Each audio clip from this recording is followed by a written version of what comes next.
ये साप्ताहिक बाइबल का उपदेश Plainfield Christian science church independent से है, जो प्लेनफील्ड, न्यू जर्सी, अमेरिका में है। अधिक जानकारी के लिए कृपया हमारी वेबसाइट पर जाएं www.plainfieldcs.com। आपके अध्ययन के लिए ये पाठ रविवार 28 जुलाई 2024 के लिए है। विषय सत्य, स्वर्णपथ, यूहन्ना। और सत्य को जानोगे और सत्य तुम्हें स्वतंत्र करेगा।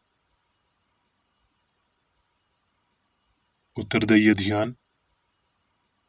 यूहन्ना। तब यीशु ने फिर लोगों से कहा, जगत की ज्योति मैं हूं, जो मेरे पीछे होलेगा वो अंधकार में न चलेगा, परंतु जीवन की ज्योति पाएगा। फरीसियों ने उससे कहा, तू अपनी गवाही आप देता है, तेरी गवाही ठीक नहीं। यीशु ने उनको उत्तर दिया कि यदि मैं अपनी गवाही आप देता हूं, तो भी मेरी गवाही ठीक है, क्योंकि मैं जानता हूं कि मैं कहां से आया हूं और कहां को जाता हूं, परंतु तुम नहीं जानते कि मैं कहां से आता हूं या कहां को जाता हूं। तुम शरीर के अनुसार न्याय करते हो, मैं किसी का न्याय नहीं करता, और यदि मैं न्याय करूं भी, तो मेरा न्याय सच्चा है, क्योंकि मैं अकेला नहीं, परंतु मैं हूं और पिता है जिसने मुझे भेजा। तब यीशु ने कहा कि जब तुम मनुष्य के पुत्र को ऊंचे पर चढ़ाओगे, तो जानोगे कि मैं वही हूं, और अपने आप से कुछ नहीं करता, परंतु जैसे पिता ने मुझे सिखाया, वैसे ही ये बातें कहता हूं, और मेरा भेजने वाला मेरे साथ है। उसने मुझे अकेला नहीं छोड़ा, क्योंकि मैं सर्वदा वही काम करता हूं जिससे वो प्रसन्न होता है। सो यदि पुत्र तुम्हें स्वतंत्र करेगा, तो सचमुच तुम स्वतंत्र हो जाओगे। पाठ उपदेश बाइबल में से भजन संहिता। हे यहोवा, अपने मार्ग मुझे दिखला, अपना पाठ मुझे बता दे, मुझे अपने सत्य पर चला और शिक्षा दे, क्योंकि तू मेरा उद्धार करने वाला परमेश्वर है। मैं दिन भर में तेरी ही बात जोहता रहता हूँ। यहोवा भला और सीधा है, इसलिए वो पापियों को अपना मार्ग दिखलाएगा। वो नम्र लोगों को न्याय की शिक्षा देगा। हाँ, वो नम्र लोगों को अपना मार्ग दिखलाएगा। जो यहोवा की वचा और चेतावनियों को मानते हैं, उनके लिए उसके सब मार्ग करुणा और सच्चाई हैं। वो कौन है जो यहोवा का भय मानता है? यहोवा उसको उसी मार्ग पर, जिससे वो प्रसन्न होता है, चलाएगा। वो कुशल से टिका रहेगा, और उसका वंश पृथ्वी पर अधिकारी होगा। भजन संहिता। देख, तू हृदय की सच्चाई से प्रसन्न होता है, और मेरे मन ही में ज्ञान सिखाएगा। दानियल। अपने राज्य के दूसरे वर्ष में नबूकदनेस्सर ने ऐसा सपना देखा, जिससे उसका मन बहुत ही व्याकुल हो गया, और उसको नींद न आई। तब राजा ने आज्ञा दी कि ज्योतिषी, तंत्री, टुनाहे और कसदी बुलाए जाएं, कि वो राजा को उसका सपना बताएं। सो वो आए और राजा के सामने हाजिर हुए। कसदियों ने राजा से अरामी भाषा में कहा, हे राजा, तू चिरंजीव रहे, अपने दासों को सपना बता, और हम उसका फल बताएंगे। राजा ने कसदियों को उत्तर दिया कि मैं ये आज्ञा दे चुका हूं कि यदि तुम फल समेत सपने को ना बताओगे, तो तुम टुकड़े टुकड़े किए जाओगे, और तुम्हारे घर फुंकवा दिए जाएंगे। कसदियों ने राजा से कहा, पृथ्वी भर में ऐसा कोई मनुष्य नहीं जो राजा के मन की बात बता सके, और ना कोई ऐसा राजा या प्रधान या हाकम कभी हुआ जिसने किसी ज्योतिषी और तांत्री और कसदी से ऐसी बात पूछी हो। सो ये आज्ञा निकली, और पंडित लोगों का घात होने पर था, और लोग दानियल और उसके संगियों को ढूंढ रहे थे कि वो भी घात किए जाएं।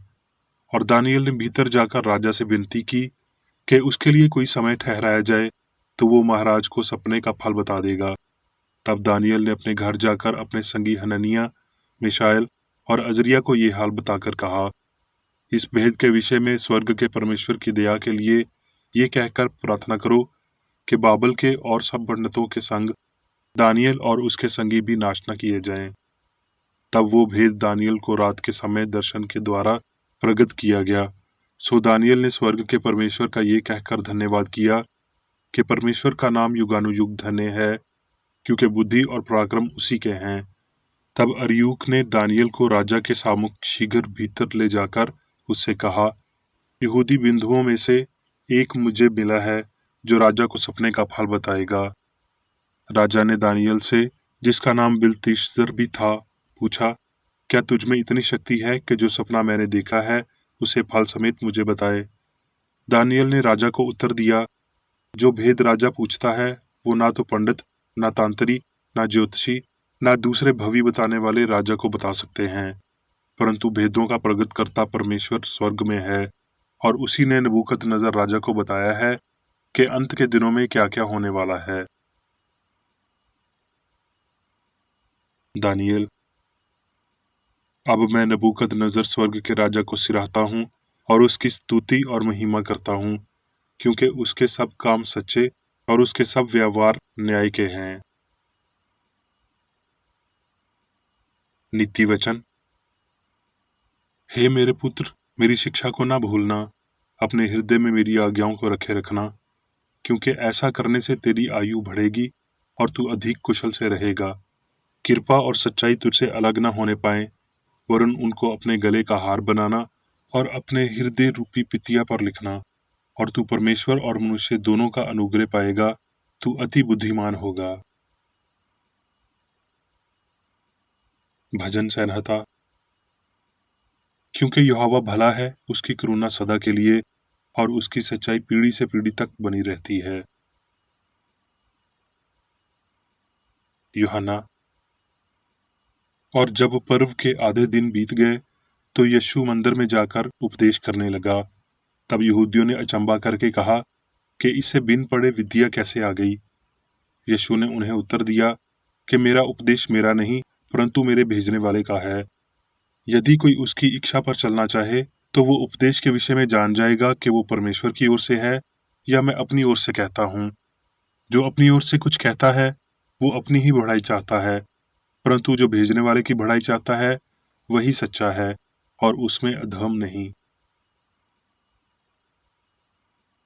यूहन्ना। ये मनुष्य का पुत्र कौन है? यीशु ने उनसे कहा, ज्योति अब थोड़ी देर तक तुम्हारे बीच में है।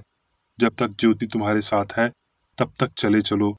ऐसा ना हो कि अंधकार तुम्हें आ घेरे। जो अंधकार में चलता है वो नहीं जानता कि किधर जाता है। मैं जगत में ज्योति होकर आया हूँ, ताकि जो कोई मुझ पर विश्वास रखे वो अंधकार में ना रहे। करंथियों। और हम जो उसके सहकर्मी जैसे हैं, ये भी समझते हैं कि परमेश्वर का अनुग्रह जो तुम पर हुआ व्यर्थ न रहने दो, परंतु हर बात से परमेश्वर के सेवकों के नियन अपने सब गुणों को प्रकट करते हैं। बड़े दायरों से, क्लेशों से, दृढ़ता से, संकटों से, पवित्रता से, ज्ञान से, धीरज से, कृपालुता से, पवित्र आत्मा से, सच्चे प्रेम से, सत्य के वचन से, परमेश्वर की सामर्थ्य से, धामरकता के हथियारों से जो दाएं बाएं हैं। यूहन्ना। और हम ये भी जानते हैं कि परमेश्वर का पुत्र आ गया है और उसने हमें समझ दी है कि हम उस सच्चाई को पहचाने और हम उसमें जो सत्य है अर्थात उसके पुत्र यीशु मसीह में रहते हैं। सच्चा परमेश्वर और अनंत जीवन यही है। अब मैं मेरी बेकर रेड्डी द्वारा क्रिश्चियन साइंस की किताब विज्ञान और स्वास्थ्य शास्त्रों की कुंजी के साथ के साहस संबंधी अंश पढ़ूंगा। विज्ञान और स्वास्थ्य।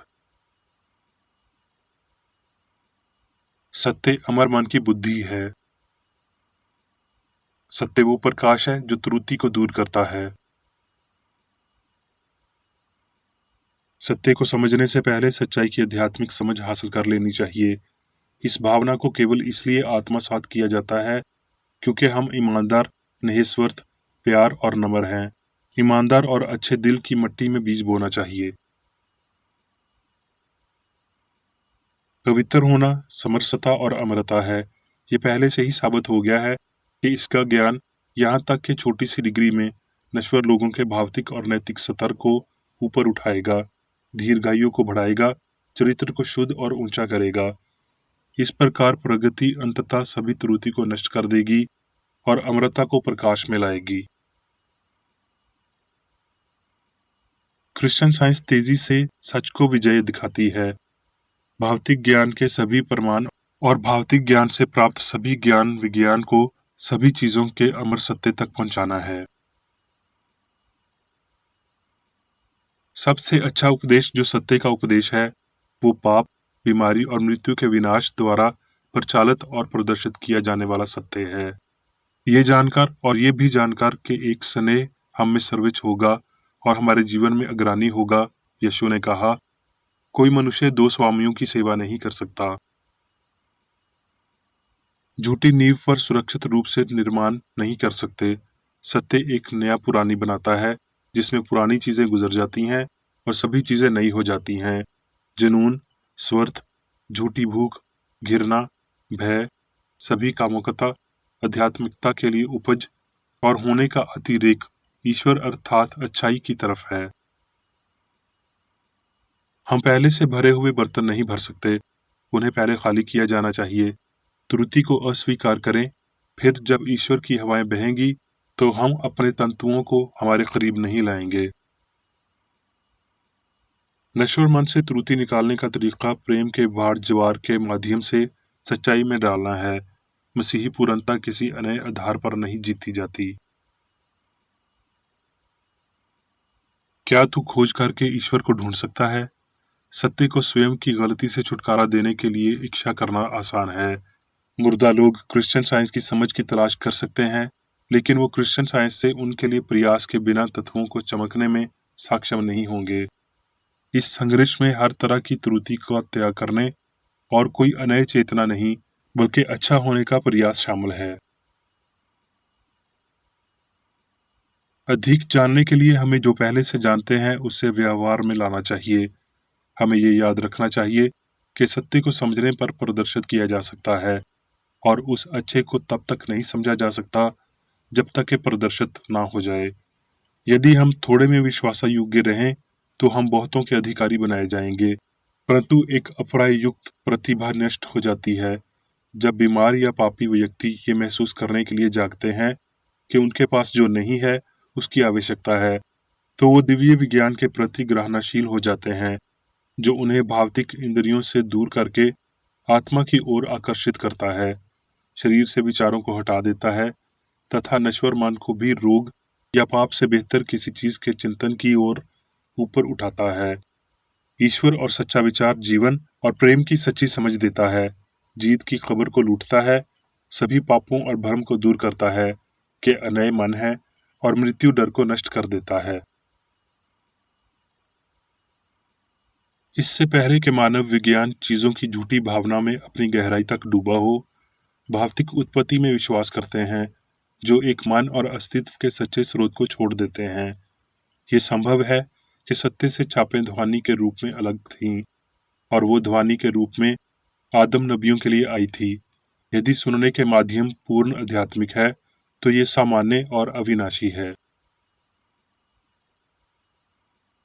दिव्य विज्ञान बाइबल से अपनी मंजूरी प्राप्त करता है और बीमारी और पाप को ठीक करने में सत्य के पवित्र प्रभाव के माध्यम से विज्ञान की दिव्य उत्पत्ति का प्रदर्शन किया जाता है। सत्य की ये उपचार शक्ति उस आबादी के लिए पूर्व काल में रही होगी जिसमें यीशु रहते थे। ये उतना ही प्राचीन है जितना के प्राचीन दिन थे। ये सभी जीवन के माध्यम से रहता है और पूरे अंतरिक्ष में फैला हुआ है। क्योंकि सत्य अनंत है, त्रुटि को कुछ भी नहीं के रूप में जानना चाहिए। क्योंकि सत्य अच्छाई में सर्वशक्तिमान है, त्रुटि सत्य के विपरीत कुछ हो सकता है। बुराई शून्य का प्रतिकार है। सबसे बड़ी गलती सर्वोच्च अधिकार के विपरीत है।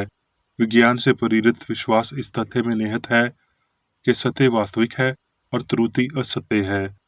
सत्य के आगे त्रुटि कायरता है। दिव्य विज्ञान जोर देकर कहता है कि समय ये सब साबित करेगा। सत्य और त्रुटि दोनों नश्वरता की आशंका से पहले कहीं अधिक निकट आ गए हैं, और सत्य भी अभी स्पष्ट हो जाएगा क्योंकि त्रुटि स्वयं नष्ट हो गई है। ये समझ के अहंकार मन है और ये कि एक मन या बुद्धि है, एक बार में नश्वर्त की त्रुटि को नष्ट करने और अमर भावना की सच्चाई की आपूर्ति करने के लिए शुरू होता है। ये समझ शरीर को सामंजस्य पूर्ण बनाती है। ये तंत्रिकाओं, हड्डियों, मस्तिष्क इत्यादि को मालिक की बजाय नौकर बनाता है। यदि मनुष्य दिव्यमान के नियम से संचालित होता है तो उसका शरीर हमेशा की जिंदगी और सच्चाई और प्रेम को प्रस्तुत करने में है। सत्य, जीवन और प्रेम ही मनुष्य पर एकमात्र वेद और शाश्वत मांग है, और वो आध्यात्मिक कानून निर्माता है जो ईश्वरीय विधियों के माध्यम से आज्ञाकारिता को लागू करते हैं।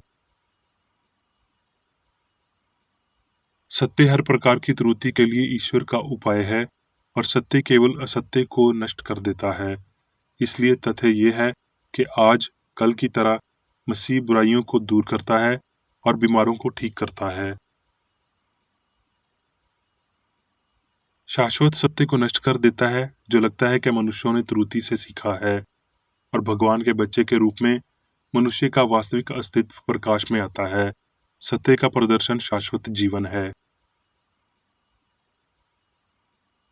हम वैज्ञानिक हैं केवल तभी जब उस पर अपनी निर्भरता छोड़ देते हैं जो असत्य है और सत्य को समझ लेते हैं। हम तब तक वैज्ञानिक नहीं हैं जब तक हम सब कुछ मसीह पर छोड़ नहीं देते। मानवीय विचार आध्यात्मिक नहीं है। वो कान की सुनवाई से, सिद्धांत की बजाय भौतिकता से और अमर की बजाय नश्वर से आते हैं। आत्मा ईश्वर से अलग नहीं है, आत्मा ईश्वर है। हम ईश्वराय तत्व मीमांसा की समझ में अपने गुरु के उदाहरण का अनुसरण करके सत्य और प्रेम के नक्शे कदम पर चलते हैं। शाश्वत सत्य ब्रह्मांड को बदल रहा है। जैसे जैसे नश्वर अपने मानसिक कपड़े उतारते हैं, विचार अभिव्यक्ति में फैलता है। उजियाला हो, सत्य और प्रेम की स्तुत मांग है। राजकथा कुक्रम में और कला को क्षेत्रों के संगीत में बदलना है। अब मैं बेरी बेकर एडी द्वारा चर्च मैनुअल में दिए गए 3 दैनिक कर्तव्यों को पढ़ूंगा। दैनिक प्रार्थना। प्रत्येक दिन प्रार्थना करने के लिए इस चर्च के प्रत्येक सदस्य का कर्तव्य होगा, तुम्हारा राज्य आए, ईश्वरी सत्य, जीवन और प्रेम के शासन को मुझ में स्थापित कर और मुझ पर शासन कर, और तेरा वचन सभी मनुष्यों के स्नेह को समृद्ध कर सकता है और उन पर शासन कर। आदेशों और कर्तव्यों के लिए एक नियम। ना तो दुश्मनी और ना व्यक्तिगत लगाव मदर चर्च के सदस्यों के आदेशों और कर्तव्यों पर लागू करना चाहिए। विज्ञान में दिव्य प्रेम ही मनुष्य को नियंत्रित करता है, और एक क्रिश्चियन विज्ञानी प्यार की मीठी सुविधाओं को दर्शाता है। प्यार में डांटने पर, सच्चा भाईचारा, परोपकार और क्षमा में। इस चर्च के सदस्यों को प्रतिदिन ध्यान रखना चाहिए और सभी बुराई दूर करने, भविष्यवाणी, न्याय करने, निंदा करने, परामर्श देने, प्रभावित करने या गलत तरीके से प्रभावित होने से बचने के लिए प्रार्थना करनी चाहिए। कर्तव्य के प्रति सतर्कता। इस चर्च के प्रत्येक सदस्य का ये कर्तव्य होगा कि वो प्रतिदिन आक्रामक मानसिक सुझाव से बचाव करे और भूलकर भी ईश्वर, नेता और मानव जाति के प्रति अपनी कर्तव्य की उपेक्षा नहीं करनी चाहिए। उनके कामों से उन्हें आंका जाएगा और वो उचित या निंदनीय होगा।